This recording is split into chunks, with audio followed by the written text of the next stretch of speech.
দর্শক বন্ধুরা আসসালামু আলাইকুম। আপনারা দেখতে পাচ্ছেন কৃষি চ্যানেল ভাই ফরিদ ভাই ভুইটা পিটন দেওয়ার জন্য সে ভুইটা ছাড়ছে এবং একই সাথে এই কচু গাছগুলো খুব সুন্দর হয়েছে। তার সাথে আরেকটা কথা আপনাদের জানাই, আমাদের এই কচু গাছে এই দেখেন খুব সুন্দর করে লতি দিয়া শুরু করে দিয়েছে।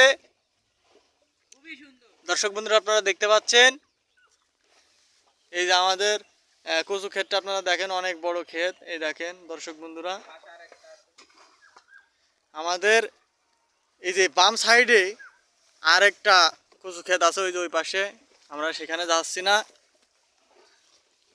দর্শক বন্ধুরা আপনাদের এই যে কৃষি চ্যানেল ভাই ফরিদ ভাই ফেসবুক পেজটা ফলো করবেন, সাবস্ক্রাইব করবেন। ইউটিউবে চ্যানেলও দেওয়া আছে কৃষি চ্যানেল ভাই ফরিদ ভাই, এবং ফেসবুকে লাইক কমেন্ট শেয়ার করে পাশে থাকবেন। দর্শক বন্ধুরা আসসালামু আলাইকুম, ভালো থাকবেন, সুস্থ থাকবেন, ধন্যবাদ।